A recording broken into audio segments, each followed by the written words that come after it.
O Ronald citou o Bruno Covas, né? E o que a gente espera, pede, é que as pessoas evitem qualquer consideração política, porque é preciso que a sociedade brasileira não perca o que lhe resta de compostura, de decência, né?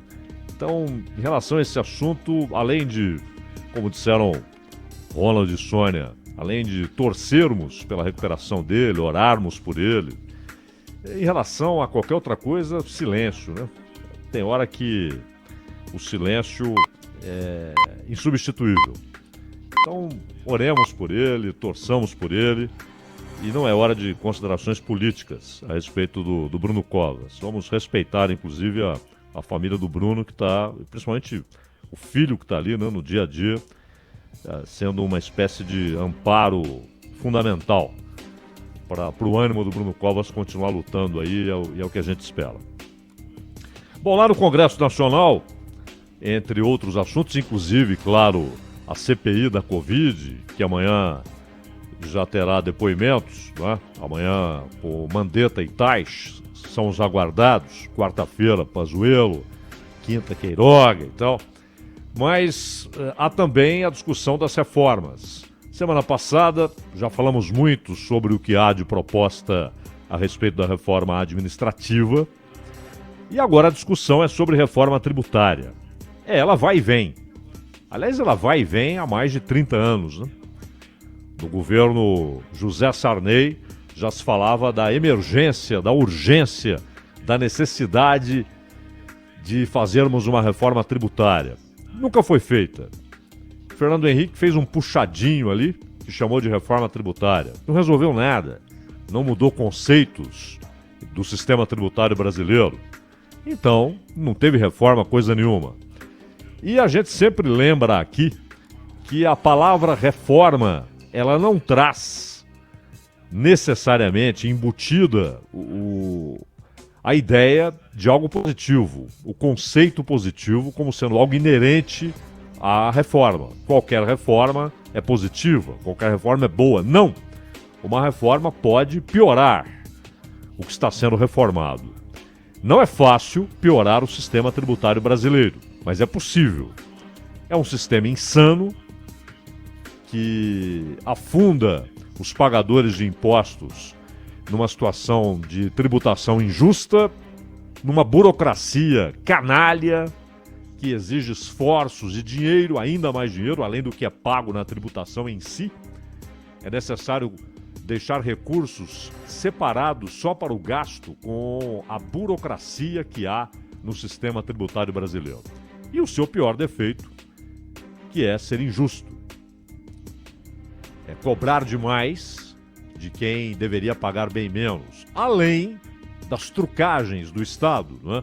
Como aquela inaugurada pelo Fernando Henrique e mantida ao longo do tempo, porque isso vem desde 1996, que é a não correção da tabela. Então é um sistema tributário que afasta investidores, afasta capital que está separado para investimentos produtivos, pune o produtor industrial, agrícola, pune o comerciante e pune o trabalhador. Pune o trabalhador. Inclusive com a não correção da tabela. Só nesse aspecto. Gente que deveria ser isenta, estar isenta e paga.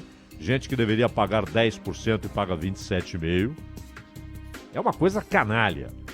Então, desde o governo Sarney, o que se diz é preciso reformar, é preciso reformar. E o que foi feito piorou. Vamos ver que reforma sairá agora no Congresso Nacional. São 3 propostas que estão ali. A da Câmara, e é bom lembrar que o relator é o Aguinaldo Ribeiro, do PP da Paraíba, e nesta segunda-feira eles já devem ter o relatório inicial com as propostas que deverão ser debatidas aí pelo Congresso, ou seja, não só pela Câmara, mas também pelo Senado. Na Câmara foi articulada a PEC 45. No Senado, a PEC 110. E há o projeto de lei 3.887, que foi elaborado pela turma do Paulo Guedes. Então são 3 propostas e todas elas analisadas, dificilmente uma delas prevalecerá solitária, integralmente mantido, dificilmente. Provavelmente haverá mistura do que há numa proposta com o que há na outra proposta. Os 2 primeiros projetos, o da Câmara e o do Senado, foram apresentados em 2019. Nós estamos em maio de 21. Que povo vagaroso, né? Que lentidão. Obviamente há disputas silenciosas de lobbies, de influenciadores, de gente que tenta fazer com que tal ponto seja retirado, tal ponto seja incluído, tal ponto seja aprovado. E a pressão em cima de deputados e senadores. Mesmo assim, como é que eles explicam que o que está pronto há 2 anos não é seriamente debatido e votado? 2 anos. O do Guedes chegou depois. Chegou em 2020, em julho. Só que a ideia do Guedes foi o seguinte: vamos entregar uma parte, depois entregaremos as outras partes do projeto. E a ideia inicial era que seriam 4 partes. Entregou a primeira, depois viriam as outras 3. Nunca vieram, nunca apareceram, nunca foram entregues. É um negócio fantástico. Fica parecendo que, peraí, vamos manter do jeito que tá, né? Mas a primeira proposta, tímida, a primeira parte da proposta do Paulo Guedes, tímida, até porque, como o Congresso gosta de postergar, aliás, as autoridades brasileiras, né? É assim no judiciário também, uma lentidão exasperante, uma vagareza, uma incapacidade de tomar decisões definitivas. Só decidem a respeito do que é superficial, periférico. Muitas vezes o centro do que está em discussão nunca é, de fato, decidido, votado. Vão tomando decisões a respeito de como as coisas devem ser decididas. É assim no Judiciário, é assim no Congresso, é assim no governo e tem sido assim no Ministério da Economia. Os 3 projetos têm em comum o imposto unificado, que facilite aí essa doideira que é o conjunto de tributos que muitas vezes formam uma bitributação, tritributação. E em relação ao consumo, por exemplo, PIS, COFINS, IPI, aqui são 3 federais, ICMS estadual e ISS municipal. Só que muita gente quer tratar apenas da questão federal. Não, se formos entrar agora nas questões estaduais e municipais, no ICMS, no ISS, isso vai provocar um debate muito problemático, os estados protestarão, alguns estados gostarão das mudanças, outros se sentirão prejudicados, os municípios podem protestar que ficarão com uma fatia ainda menor do bolo tributário. E o líder do governo na Câmara, Ricardo Barros, disse que a proposta será apreciada por partes, unificando primeiro impostos federais e deixando os estaduais e municipais para serem debatidos em um segundo momento. Segundo momento. Um troço que o país se disse pronto para debater há mais de 30 anos. E eles querem deixar justamente ICMS, que está no centro, aliás, do problema tributário brasileiro, e o ISS para depois. Segundo momento. Que momento? Ano de eleição? 2022? Que momento, senhor Ricardo Barros? O primeiro imposto a ser estabelecido seria a contribuição sobre bens e serviços, a CBS, que unifica o PIS e a COFINS em maneira mais similar ao que foi concebido na proposta do Guedes, que tratou apenas dos impostos da União. contribuição. Aí já há uma armadilha. Porque quando é contribuição, você já pode colocar para funcionar o novo sistema naquele mesmo ano fiscal. Se tem o nome de imposto, você tem de esperar o exercício fiscal seguinte. Contribuição já entra naquele ano fiscal em que a ideia é aprovada. Foi assim, por exemplo, com a CPMF, chamada de contribuição exatamente por isso, para que entrasse em vigência assim que foi aprovada. E não é que ontem o Arthur Lira, presidente da Câmara, disse na TV Bandeirantes, no Canal Livre, que a nova CPMF, com outro nome, outra sigla, outras letras, não é algo descartado. É diferente daquela que foi apresentada à sociedade brasileira como salvação da saúde pública, mas que, na verdade, rapidamente entrou no caixa único do governo. E quando entra no caixa único, um abraço. Um abraço. Esqueça que alguém terá o pudor de dizer: não, esse recurso aqui é para a saúde. Foi assim que foi apresentado à sociedade brasileira, foi assim que foi aprovada essa proposta, então é só para a saúde. Entrou no caixa único, entrou ali, um abraço. Um abraço. Vai para N despesas correntes, vai para outros gastos. E aí, o discurso de que era a salvação da saúde, depois, inclusive, o próprio Adib Jatene, que defendeu a ideia publicamente, foi o seu defensor, ele admitiu ali, infelizmente, os caras deram o chapéu.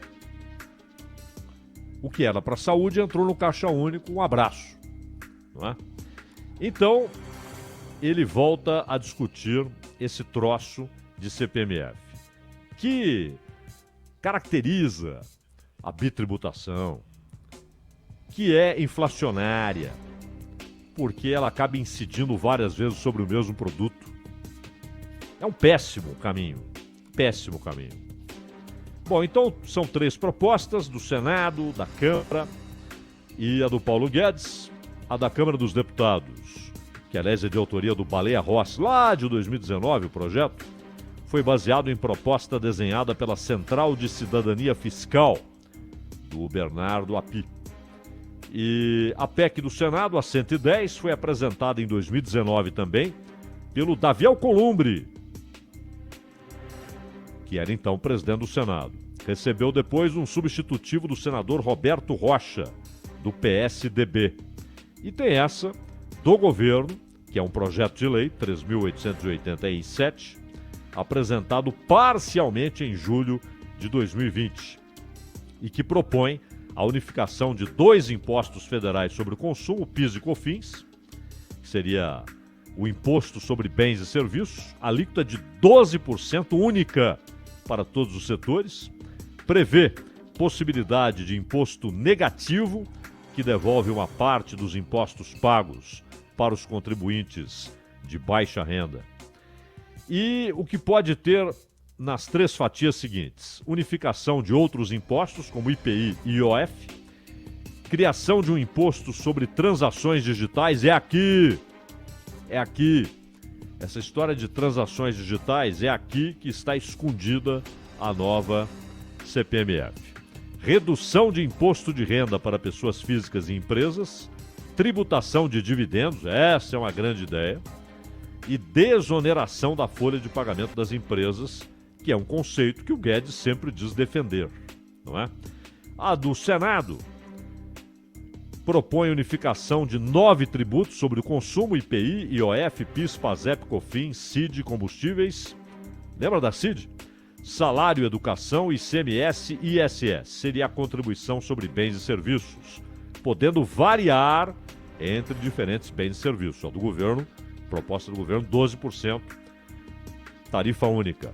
E a troca dos impostos atuais pelo novo seria feito de maneira gradual ao longo de 5 anos, é o que propõe essa PEC do Senado. Possibilita a criação de um imposto seletivo que promoveria uma arrecadação extra sobre produtos como combustíveis, cigarros, bebidas e veículos, além de energia elétrica e telecomunicações.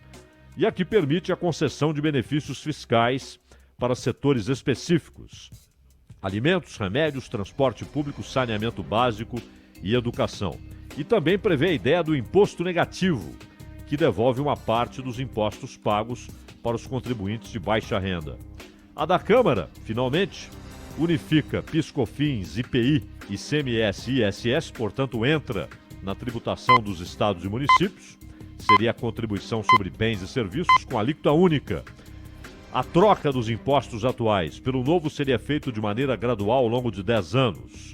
É o que propõe a PEC da Câmara, que também abre a possibilidade de um imposto seletivo sobre produtos que podem ser desestimulados, como cigarros e bebidas, a serem definidos. Não permite a concessão de benefícios fiscais e tem a implementação de um imposto negativo que devolve uma parte dos impostos pagos para os contribuintes de baixa renda. E tem muita coisa bonitinha aqui e ordinária, inclusive aqui abre a possibilidade de redução das situações em que há dedução do imposto de renda. O que é uma ideia, pela realidade brasileira, canalha. Canalha. Um Estado que não entrega serviços públicos decentes, obriga o cidadão a gastar com aquilo que ele já paga nos impostos, mas aí ele tem de pagar o pedágio, o plano de saúde, a escola particular. Só que no caso do plano de saúde, da escola particular, onde há uma pequena margem ali para dedução, no caso de escola, inclusive, um negócio bem pequenininho em relação a que muita gente gasta. E aí vem embutida nessas propostas, principalmente na do Paulo Guedes, a ideia de acabar com essas deduções, o que é uma coisa canalha, já que o Estado não entrega aquilo que é pago para entregar. Aliás, não entrega nem na sua função primordial, que é segurança pública, que dirá nas suas outras atribuições.